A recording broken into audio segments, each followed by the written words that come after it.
Hello friends, welcome to study Krida. आज का हमारा चैप्टर है पीजीबीपी। फ्रेंड्स, कैपिटल गेन और सैलरी और हाउस प्रॉपर्टी ये मैं पहले ही डिस्कस कर चुकी हूँ। आगे ये जो वीडियो मेरा पीजीबीपी है इसे मैं जल्दी से जल्दी स्टार्ट करती हूँ क्योंकि इसमें बहुत सारे स्लाइड्स हैं और फटाफट कवर करना है। पीजीबीपी फ्रेंड्स, सबसे पहले इम्पॉर्टेंट डेफिनेशन आता है बिजनेस का। बिजनेस क्या है? कोई भी इकोनॉमिकल एक्टिविटीज़ अगर आप कैरी करते हो उससे आपको प्रॉफिट अर्न होता है तो वो बिज़नेस कहलाता है। बिज़नेस क्या क्या चीज़ें इंक्लूड करती है? ट्रेड, कॉमर्स और मैन्युफैक्चर। बस ये याद रखना है, ट्रेड, कॉमर्स और मैन्युफैक्चर, इसके अलावा कुछ नहीं। सेक्शन 2 सब सेक्शन 36 के अंदर प्रोफेशन को डिस्कस किया गया है। प्रोफेशन जो भी कोई भी ऑक्यूपेशन जिसमें आपका इंटेलेक्चुअल स्किल और मैनुअल स्किल नीडेड है। एग्जाम्पल लॉयर और doctor. It also include vocations. Friends, कुछ इंपॉर्टेंट पॉइंट है कैसे इनकम को आप पीजीबीपी में कवर करते हो। वैसा वो इनकम जो कि बिजनेस, वैसा पीजीबीपी का income must be carried by the assessee. ठीक है, एसएससी ने खुद से वो स्टार्ट करा हो। Must be carried in previous year. Only profit of previous year will be taxed. Income include negative income. Friends, इसमें निगेटिव इनकम भी इंक्लूड होती है। Person cannot do business with oneself. अपने साथ business नहीं किया जा सकता। There is no difference between legal and illegal business. ठीक है फ्रेंड, कुछ लीगल और इलीगल जैसी कोई चीज़ें नहीं होती। आप बिजनेस कर रहे हो, इसमें चाहे प्रॉफिट है चाहे लॉस है, वो सारी चीज़ें पीजीबीपी में कवर होंगी। वो आप लीगल बिजनेस कर रहे हो, इलीगल बिजनेस कर रहे हो, वो सारी चीज़ें आपकी पीजीबीपी में कवर होंगी।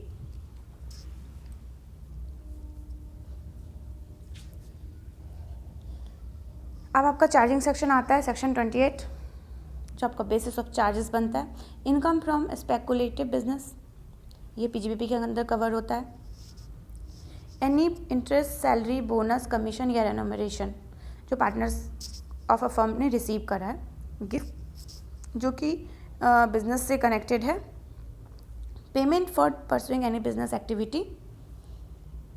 Any commission receive with the, चाहे वो कैपिटल हो चाहे वो रेवेन्यू नेचर का हो, ड्यूरिंग टर्मिनेशन या मॉडिफिकेशन, वो पीजीबीपी के अंदर कवर होता है। Payment under keyman insurance policy भी पीजीबीपी के अंदर कवर होता है।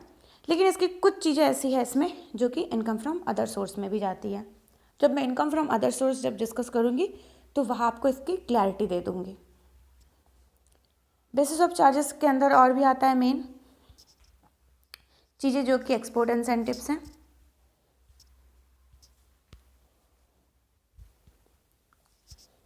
Fair market value of inventory on it's conversion into capital assets. आगे बढ़ते हैं फ्रेंड्स।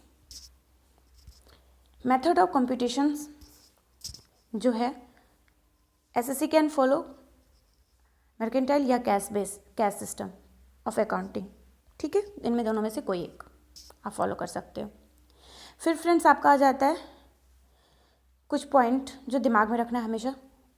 पहला, आप इसको इस तरीके से भी याद रख सकते हो, कौन सा एलॉयबल है कौन सा नॉट एलॉयबल है। एलॉयबल में आपको मैंने ग्रीन मार्क कर रखा है कि क्या क्या एलॉयबल एक्सपेंसेस, जैसे बिजनेस से रिलेटेड एक्चुअल एक्सपेंसेस या रेवेन्यू एक्सपेंसेस आर जनरली एलॉयबल। ठीक है, 3 पॉइंट हो गए। 3 ऐसे याद कर लिया आपने, ए, बी और आर। ए, बी, आर ये जो है ये सारे आपके एलॉयबल एक्सपेंसेस हैं। नॉन एलॉयबल के कौन से हैं? Personal expenses, capital expenses. ठीक है फ्रेंड्स, फ्यूचर एंड कंटीजेंट। लेकिन कैपिटल रिसिप्ट जो है वो आपका एग्जेम्प्ट होता है। ये हमेशा आपको याद रखना है, कैपिटल रिसिप्ट एग्जेम्प्ट होता है और revenue receipts are generally taxable. ठीक फ्रेंड्स, आगे बढ़ती हूँ। Deduction expressly allowed under section 30 to 36। 30 के अंदर आपको जो डिस्कस किया गया वो बिल्डिंग से रिलेटेड चीज़ें हैं। चाहे आप रेंट दे रहे हो, रेट्स, टैक्सेस, रिपेयर, इंश्योरेंस, इन सब चीज़ों का जो भी खर्चा आ रहा है उसके लिए आपको डिडक्शंस मिलेगा। सेक्शन 31 में आपका बिल्डिंग के अलावा चीज़ें कवर हो रही हैं। ठीक है फ्रेंड्स, और सेक्शन 32 में डेप्रिसिएशन। डेप्रिसिएशन फ्रेंड्स आपको पता ही, एक एसएलएम मेथड होता है, एक डब्ल्यूडीवी मेथड होता है। SLM method mainly power sector के लिए, अदर्स के लिए डब्ल्यूडीवी। कंडीशंस है आपको मशीन एटलीस्ट 180 डेज तक के लिए यूज़ करना होगा और डिडक्शंस आपको 50% मिल पाएगा। आगे कुछ रेट्स ऑफ डेप्रिसिएशन मैंने डिस्कस कर दिया आपके साथ। जो इम्पॉर्टेंट है वो रेड मार्क्स है। जैसे ये मोटर कार है फ्रेंड, थोड़ा कट गया है ये स्लाइड। मोटर कार के लिए आपका 30% डिडक्शंस है, अदर्स देन मोटर कार के लिए 45%। लेकिन फ्रेंड्स जो आपके बिल्डिंग होते हैं वो 3 तरीके के होते हैं, एक रेसिडेंशियल बिल्डिंग, कमर्शियल बिल्डिंग और टेम्प्रेरी इरेक्शंस बिल्डिंग। इस पर 5% आपको रेसिडेंशियल बिल्डिंग पे, 10% कमर्शियल और 40% आपको टेम्प्रेरी इरेक्शंस पे। 10% पर आपको मिलता है फर्नीचर एंड फिटिंग्स पे, प्लांट मशीनरी पे 10%, ठीक है फ्रेंड्स, और सब पे 40% मिलता है। तो जितना आप शॉर्टकट में याद रखो उतना अच्छा है कि आपने बिल्डिंग का एक साथ रेट याद रख रखा है कि 5, 10 या 40 ही जाता है इन बिल्डिंग्स हैं। तो फर्नीचर और फिटिंग के लिए 10%, 15% आपको मैंने बता ही दिया, और 30% जो न्यू अमेंडमेंट हुआ है वो ये है। और इन सबको छोड़ के सारे में 40% जाता है। एक बार आप खुद से भी एक बार इन सब रेट्स को रिवाइज कर लेना, जो भी आपके पास बुक्स हैं उनसे। सेक्शन 35 ये बहुत ज़्यादा यहाँ डिस्कस किया गया है, तो मैंने इसे थोड़ा शॉर्ट एंड सिंपल वे में एक स्लाइड बना रखी है, उसमें मैं आपको एक बार डिस्कस कर देती हूँ इन सब चीज़ों को।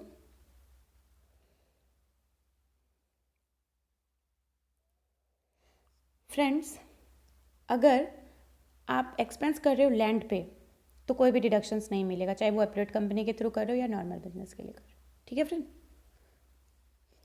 लेकिन बिल्डिंग पे आपको 100% डिडक्शंस मिलेगा, चाहे आप अप्रूव्ड कंपनी में हो के थ्रू करा रहे हो, चाहे नॉर्मल बिजनेस के लिए, ठीक है फ्रेंड्स। अदर एक्सपेंसेस के लिए 150, नॉर्मल बिजनेस के लिए 100।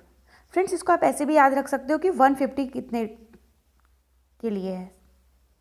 तो देखो ये बहुत कम ही चीज़ें हैं जिस पे 150% डिडक्शंस है, जैसे नेशनल लेबोरेटरी, यूनिवर्सिटी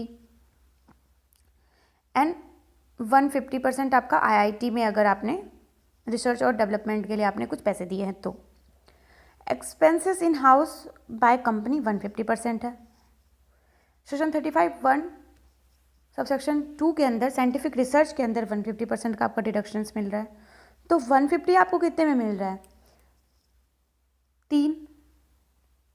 3 पॉइंट आपको हमेशा याद रखना, इन तीनों में है तो 150 है, अदरवाइज 100 है। और अप्रूव्ड कंपनी और नॉर्मल बिजनेस का ये मैंने आपको यहाँ पे बता ही रखा है, ये आप ध्यान रखना। फ्रेंड्स 35 सेक्शन के अंदर और भी चीज़ें आती हैं, जैसे कि टेलीकॉम लाइसेंस सेक्शन 35A(BB) में कवर किया गया है इसे। 35CC में आपका national fund for rural development है या notified national urban poverty deductions fund के लिए 100% डिडक्शंस है। फ्रेंड्स आप इसको एक बार गो थ्रू जरूर कर लेना। एग्रीकल्चर एक्सटेंशन प्रोजेक्ट के लिए 150% है, स्किल डेवलपमेंट प्रोजेक्ट के लिए 150 आपको डिडक्शंस मिल जाएगा, ठीक है फ्रेंड्स। और प्रीलिमिनरी एक्सपेंसेस के लिए अमोर्टाइजेशन ऑफ प्रीलिमिनरी एक्सपेंसेस पे आपको 1/5 ऑफ द क्वालिफाइड एक्सपेंडिचर आपको डिडक्शंस मिलेगा। आगे बढ़ती हूँ। सेक्शन 35AD में आपका स्पेसिफाइड बिजनेस डिस्कस किया गया है फ्रेंड। स्पेसिफाइड बिजनेस क्या होता है वो यहाँ मेंशंस है, और भी सारी चीज़ें हैं जो मैंने यहाँ पे मेंशन नहीं कर रखा है। ये जो पॉइंट है वो मैं इसलिए यहाँ पे लिख रखा है, ये 5 पॉइंट, ये ऐसे पॉइंट है जिसपे पहले 150% डिडक्शंस मिलते थे, लेकिन अभी 100% ही डिडक्शंस मिलते हैं। तो आपको ये ध्यान रखना है कि सेक्शन 35AD में अगर स्पेसिफाइड बिजनेस है तो इस पर 100% डिडक्शंस मिलते हैं, ठीक है फ्रेंड्स। इसमें आपका एक मैं कंडीशन बता देती हूँ कि 3 कंडीशन एटलीस्ट आपका फुलफिल होना चाहिए, तभी आपको 100% डिडक्शंस मिलेंगे। पहला है कि आप स्पेसिफाइड बिजनेस ही कर रहे हो, जो कि लिस्ट में मेंशन्ड है। एसेट्स हमेशा न्यू होना चाहिए और आप हमेशा ऑडिट कराते आ रहे हो। आगे हाँ फ्रेंड्स, लेकिन लैंड, गुडविल और फॉरेन इंस्टीट्यूशंस फाइनेंशियल इंस्टीट्यूशन पे अगर आपने कुछ भी पैसा लगाया है तो इसका आपको कोई रिडक्शन नहीं मिलेगा, ठीक है फ्रेंड्स। आगे फ्रेंड्स सेक्शन 36 के अंदर बहुत सारी चीज़ें हैं, लेकिन जो मैं मेनली डिस्कस करना चाह रही हूँ आपके साथ फैमिली प्लानिंग, वो एक बार देख लो। Family planning incurred by company, revenue fully allowed, और कैपिटल 1/5 ऑफ एवरी ईयर। इतना आपको रेवेन्यू है तो आपका फुल्ली अलाउबल डिडक्शंस है, और कैपिटल अगर आपने एक्सपेंडिचर किया है तो 1/5 of every year. Non corporate SSC can claim depreciation under section 35 और revenue expenditure under section 37(1). Allowable losses क्या होते हैं फ्रेंड्स? अगर इन तीन चीज़ों में अगर आप इन तीन चीज़ों की वजह से आपका लॉस हो रखा है तो वो सारे अलाउबल हैं। देखा जाता है क्या क्या है, एम्बेजमेंट और theft, loss due to recovery of advances, या तो रॉबरी। ठीक है फ्रेंड्स, इन तीनों को बस ध्यान रखना है।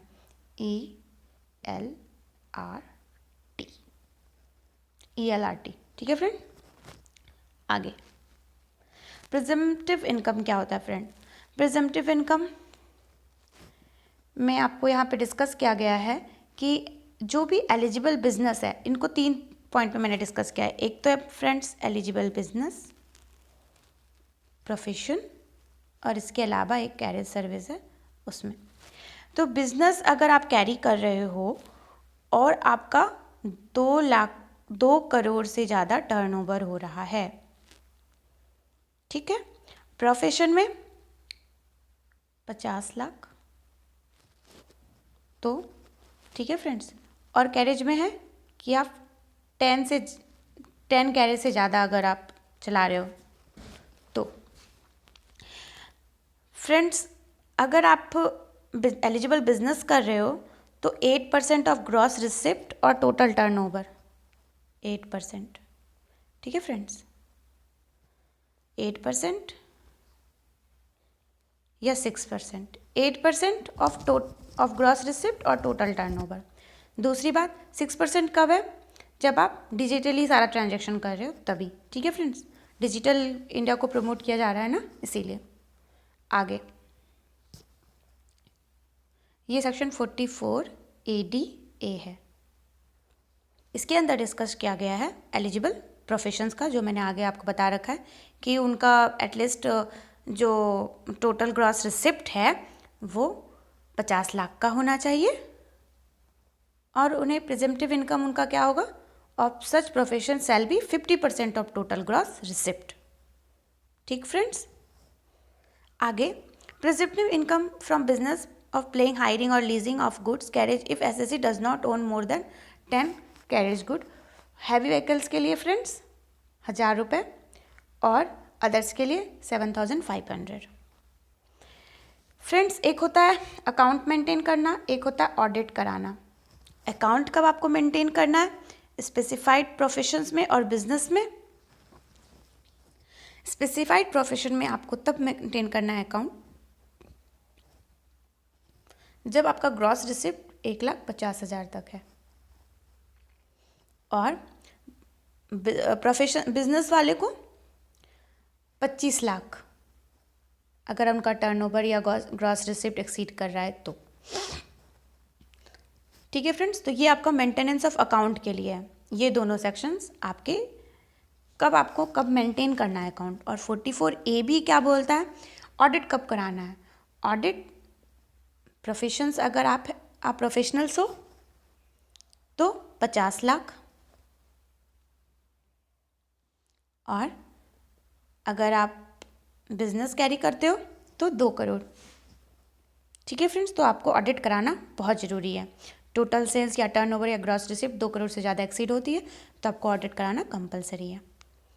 आगे friends, tax on partnership form, यहाँ से क्वेश्चंस आए हुए हैं। फ्रेंड्स, पहला तो आपको इनमें से कोई भी पॉइंट दे दिया जाएगा और इनमें से आपको चूज़ करना पड़ता है कि इसमें ट्रू कौन सा है, फॉल्स कौन सा है। ठीक है, ऐसे करके क्वेश्चंस आते रहते हैं हमेशा। तो पहला तो ये है कि partnership as per section 4 discuss किया है पार्टनरशिप एक्ट के अंदर 1932 के अंदर। पार्टनरशिप आपको पता ही है क्या रिलेशनशिप होता है, बहुत सारे जो भी पर्सन्स के बीच में, among persons who have carried or to share a profit of a business carried on by all or any of them acting for all. सिर्फ सीधा सीधा ये पार्टनरशिप का डेफिनेशन है, ध्यान रखना। दूसरी बात है आपका कि person who have entered in the partnership individually वो क्या कहलाएगा? पार्टनर कहलाएगा, और कलेक्टिवली वो फर्म कहलाएगी। दूसरी बात, जो business is carried on the name of a firm and it's taxed as a separate entity. ठीक है फ्रेंड, बिजनेस कौन कैरी कर रहा है? In the name of firm, लेकिन इसका टैक्स जो होगा वो सेपरेट एंटिटी के थ्रू जैसे होगा। चौथी बात, फोर्थ जो इंपॉर्टेंट पॉइंट है, share of profit of a partner is not taxable in hand of partner. Partner के हैंड में उस जो भी उसने कमाया है वो उसका टैक्सेबल नहीं होगा। फर्म के बिहाफ पे एक बार जब टैक्स लग ही चुका है उसके इनकम पे, तो पार्टनर्स के हैंड पे नहीं होगा वो। ठीक है फ्रेंड्स, कोई भी आप रेन्यूमरेशन जो पार्टनर्स को मिल रहा है वो यहाँ पे टैक्सेबल होगा, अगर वो बिजनेस के पॉइंट ऑफ व्यू से मिल रहा है तो। सैलरी, बोनस, कमीशन जो पार्टनर्स को मिल रहा है वो यहाँ पीजीपीपी के अंदर टैक्सेबल होगा, ना कि सैलरी में। Firm can claim deductions towards the payment of interest if any of the partners not exceeding 12% and that their interest amount is taxable in the hand of partners. Payment of remuneration and interest is deductible. Payment of remuneration or interest is deductible if the condition laid down in section 184 and 40B में मैंने आगे discuss कर रखा है friends, वो देख लेते हैं। कंप्यूटेशन ऑफ फर्म इनकम कैसे किया जाता है? तो उन्हें डिडक्शंस मिलता है, वर्किंग पार्टनर को ही सिर्फ डिडक्शन मिलता है, अगर वो पार्टनरशिप डीड में मेंशन है तो, नहीं तो नहीं। Following after the date of date 12% maximum interest is allowable as a deduction. Computation of remuneration कैसे कैलकुलेट करते हैं? ऑन फर्स्ट 3 लाख पे बुक प्रॉफिट या लॉस पे 1,50,000 और 90% of book profit which ever is more, और ऑन बैलेंस पे 60%।